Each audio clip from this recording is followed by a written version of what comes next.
I think if I hear you call me Becky one more time, six-pack, I'm gonna pop your tops. All six of them. Who are you?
In the 21st century, an experiment is out of control.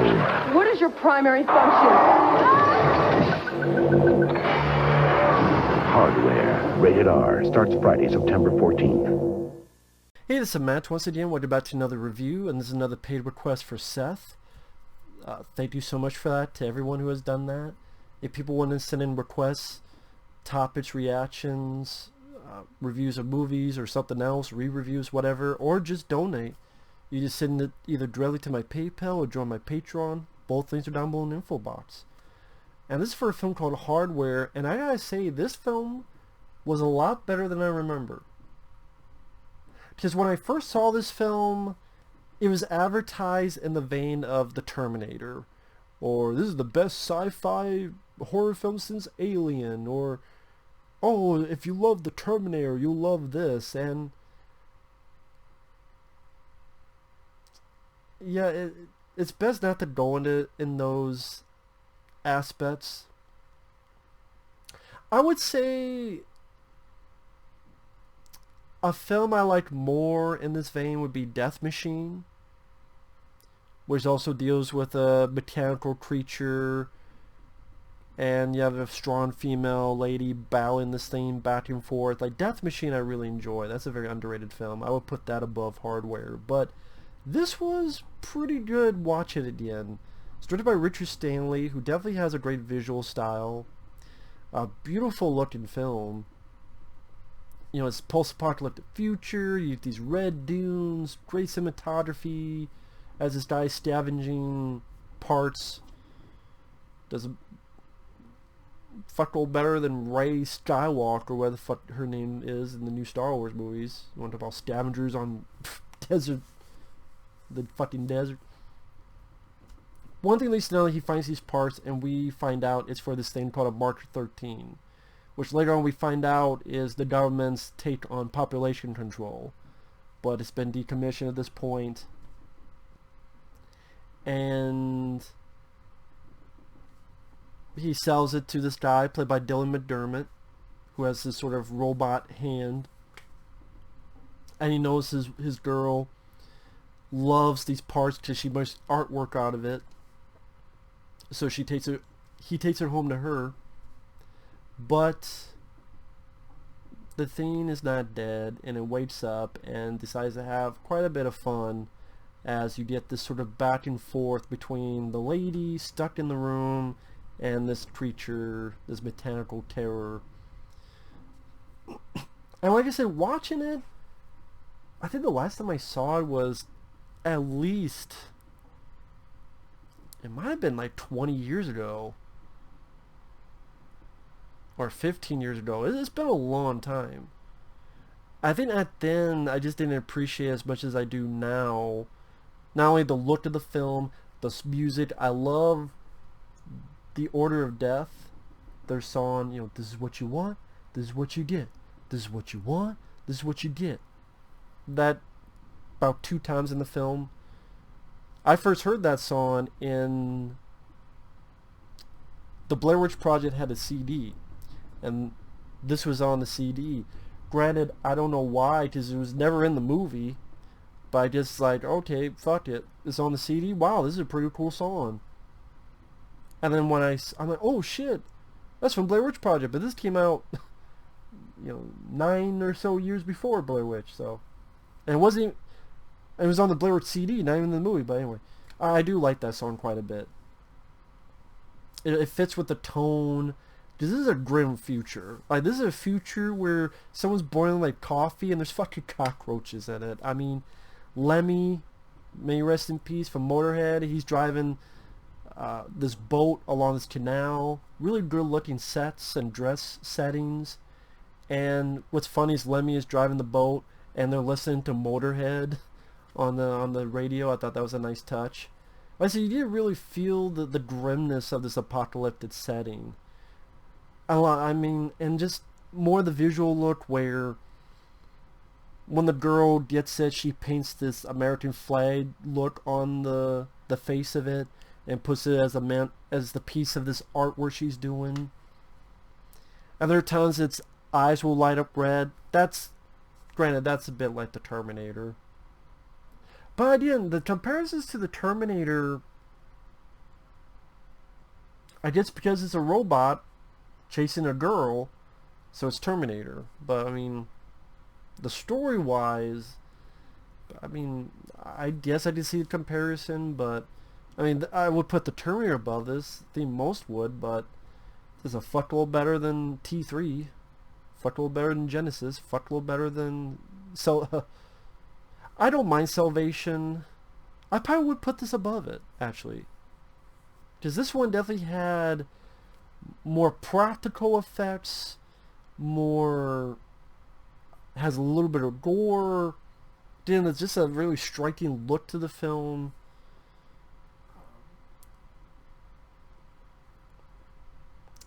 Nice pieces of direction, like when it opens his eye, we then go to the shower head, which is almost the same look of the eye. We have this weird peeping Tom. Speaking of Death Machine, I believe that is William Hoopkins. I believe it's the same guy in Death Machine, where he's got a beard and he gets killed by the Death Machine in the elevator. I believe that's the same guy, which is funny, because Death Machine came out a few years after this. Like, Death Machine I found much more fun, more action, spectacle, as well as a weird sense of humor. I love Death Machine, but I put that above this. But this, again, it was...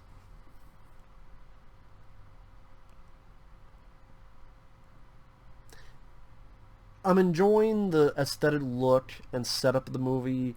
I don't mind the actors who played. I forget her name, though, damn it. But, I like Dylan McDermott as an actor. Then, when the shit hits the fan, I thought the movie does definitely pick up and go a couple more notches. And spoilers, where you get... Well, first off, like, she's watching channels, and one of them is gore, which is like if you played the Beavis and Butthead video game, you know who Gwar is. The Beavis and Butthead game for Super Nintendo and Genesis. And some of the effects, like when it builds itself up, and it's like getting all these wires and getting all this stuff to rebuild itself, I thought that was really cool to see. It was all done practical. And it tries to attack her, it's ripping up the bullet bed, and all the feathers are going up. The pervert comes by to help, and he gets his fucking eyeballs gouged out. That was a fun gore effect. And just stalking around the apartment, I thought it was well directed. And like how she hides in the fridge to get away from this infrared, and she's able to fight back too. This is not a useless fucking woman. This is like, I'm fighting back and use this handsaw, and then like it tries to rape her because it has this fucking drill, and you can figure out what that represents. She's fighting back. It's like, fuck you, and explosions, and you think the thing's dead. It gets back up. There's a point where there's an explosion, and she wakes up, and her fucking arm's on fire. Ah, shit, you know. When I first saw it, one of the reasons that pissed me off is because I like Dylan McDermott, and I assumed he would be the lead. Again, the spoilers, but he dies, and that still sucks. I still wish Dylan McDermott's character didn't die. Great, watch it, and it's an interesting death because the thing has this needles that injects him into this stuff, and he's dying, but this psychedelic daze that he goes into. And just he sees things on his arm. He's cutting in. It's an interesting death scene, at least. And in a way, he does help the woman later because he's talking, and the machine records everything. And that helps her lead to how to destroy the thing. So at least he did help somewhat.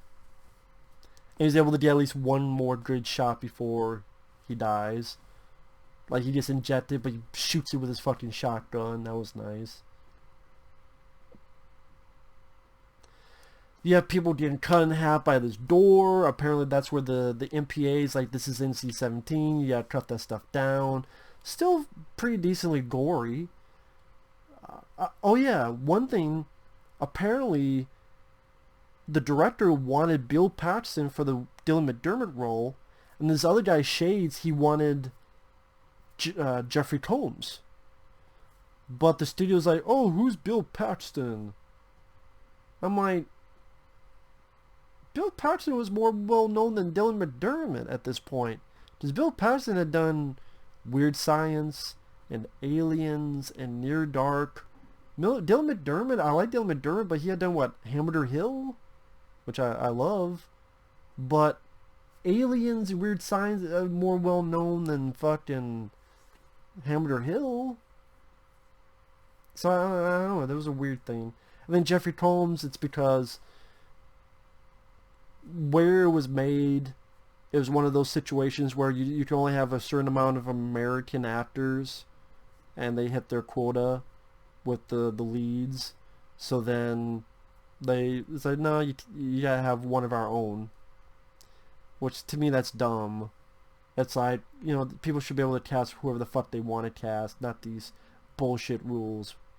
It would have been cool to see Jeffrey Combs in this. Because it would have been Jeffrey Combs as a guy who's a good guy and he doesn't die. So, that sucks. Just the Shades character, he's there, but if Jeffrey Combs played him, it would have been that much more interesting of a character. At least to me.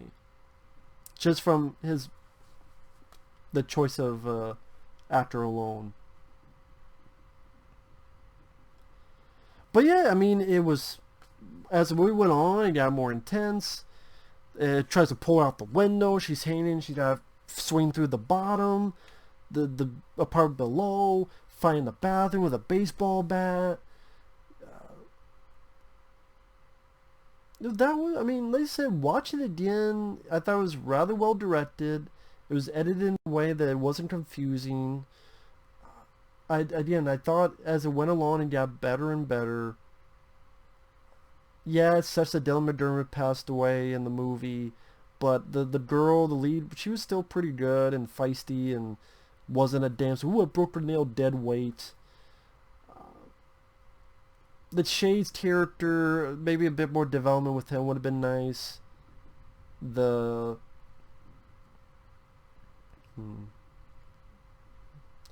soundtrack's pretty good. Not just the Order of Death, but some of the other songs. I mean, like I said, you got Motorhead, you got others. Like I said, it's a beautiful looking movie. I think that's another thing, is that watch it again where I found it. It's a very cleaned up picture quality, and definitely showcases more of the cinematography Richard Stanley did. And it made me go, you know what? I wish they would left him the fuck alone for Island of Dr. Moreau. Because it could not have been worse. Would not have been worse. So, yeah, that was a...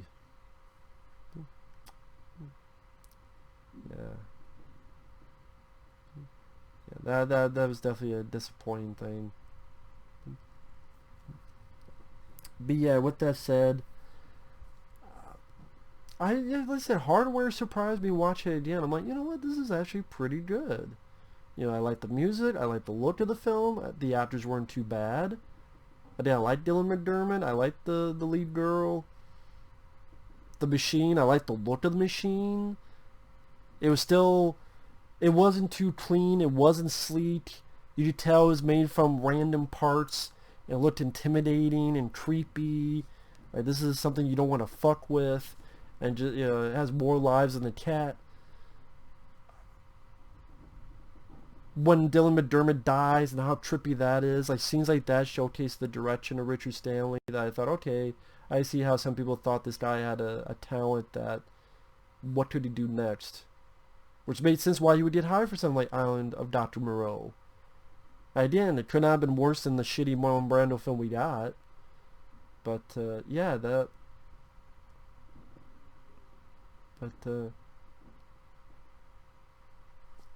yeah, that's Hardware.